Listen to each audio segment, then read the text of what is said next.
नमस्ते मित्रों, मैं निशांत आर्य आपका अपने YouTube चैनल कामधेनु गौशाला में स्वागत करता हूँ। मित्रों, आज मैं आपको नस्ल संवर्धन के बारे में बताऊंगा, कुछ चर्चा करेंगे कि नस्ल संवर्धन के क्या लाभ और एक गौपालक को, एक किसान भाई को उससे क्या फ़ायदे और क्या नुकसान है। अगर नस्ल संवर्धन का ध्यान नहीं देते तो उससे क्या नुकसान है। मित्रों, मैं आपसे निवेदन करूंगा, अगर आपने मेरा चैनल सब्सक्राइब नहीं किया तो प्लीज़ सब्सक्राइब करें और मेरी वीडियो को पूरा देखें और लास्ट में मेरी वीडियो को लाइक भी ज़रूर करें। मित्रों, आप जो ये स्क्रीन पर देख रहे हैं, ये सभी परिणाम आपको, ये सभी अच्छी गौ माता लग रही होंगी और ये जो सभी अच्छी गौ माता जो प्राप्त हुई हैं वो एक अच्छे नस्ल संवर्धन से ही प्राप्त हुई हैं। ऐसी गौ माता देखकर हर किसी व्यक्ति को लगता है कि ये मेरे घर में या मेरे खूंटे पर ऐसी गौ माता हो। परंतु मित्रों, अच्छी गौ माता या अच्छी गाय कोई नहीं देता। नस्ल संवर्धन या एक अच्छी ब्रीड या एक अच्छी दुधारू गाय हमारे को स्वयं ही अपने घर तैयार करनी पड़ती है। हमें कोई नहीं देगा 18-19 किलो की दूध की गाय, हमें कोई नहीं देगा। वीडियो पे हमें बहुत मिलेंगी 20 किलो गाय, देसी गाय, साहिवाल गाय बहुत मिलेंगी सेल के लिए। परंतु मित्रों, अगर जिस गाय जो देसी गाय है वो सेल नहीं करेगा, जिसके नीचे 18-19-20 किलो दूध है, वो एक किसान किसी के लिए नहीं, किसी भी कीमत पर उस गाय को नहीं बेचेगा, क्योंकि वह गाय उसकी शान होती है। तो ऐसी गाय हम सब चाहते हैं, परंतु वो कैसे? वह हमें नस्ल संवर्धन से ही प्राप्त हो सकती है। एक अच्छे नंदी से हमें नस्ल संवर्धन में सफलता प्राप्त हो सकती है। तो जिस समय आप एआई करवाते हैं तो उस समय आपको विशेष ध्यान देना चाहिए कि आपको किस नस्ल का और किस नंदी का टीका अपनी गौ माता को गर्भ धारण के लिए लगवाना है। मैं निशांत आर्य आपका तो अपने वो YouTube चैनल में आप पहले ही निर्धारित करके रखें और उस सीवन की या उस एआई करने वाले डॉक्टर से पहले ही संपर्क करके अपने उस टीके की सीवन की व्यवस्था करके रखें। ये सब ड्राई है, मित्रों, अभी नहीं है।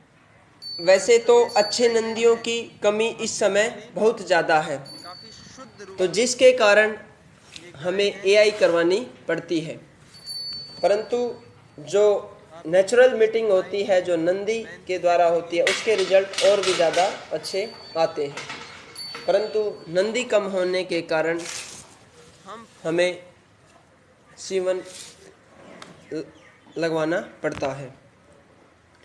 तो आप उसके जो रिकॉर्ड देखें, उस नंदी का रिकॉर्ड देखें, जैसे भी आप या कृत्रिम या नेचुरल जैसे भी करवा रहे हैं आप, तो उसकी माँ का दूध कितना है और माँ का भी, उसकी नानी का भी।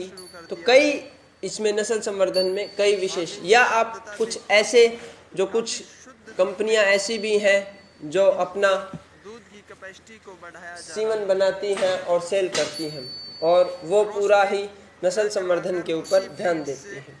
तो आप ऐसे ही नहीं, आप जो आपका जो एआई करने वाला डॉक्टर है, आप उसे कह दे कि वो टीका लगा दे और जो उसकी मर्जी हो वह लगा जाए।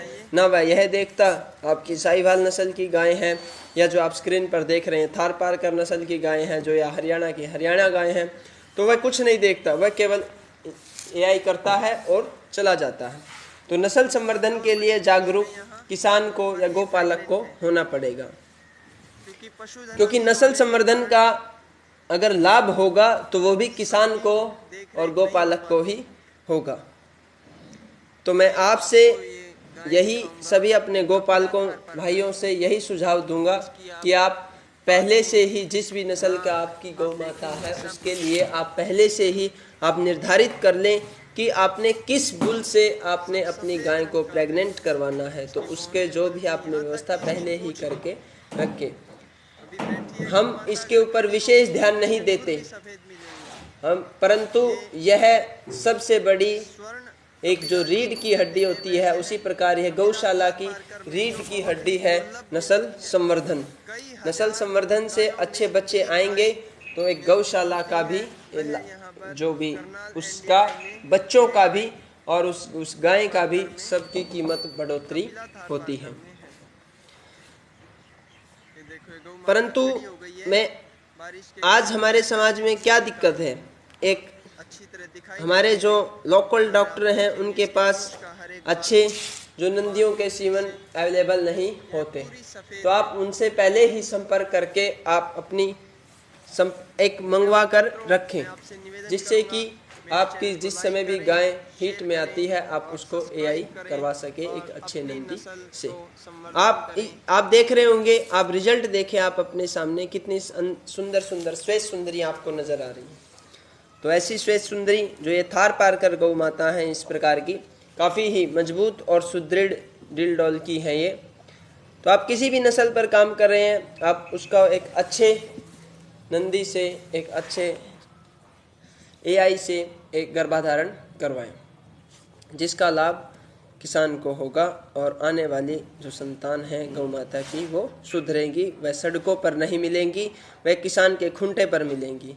तो मैं आपसे निवेदन करूंगा कि आप नस्ल संवर्धन पर विशेष ध्यान दें, जिससे हमारी गौ माता को स्थान मिले। जय गौ माता, वंदे मातरम।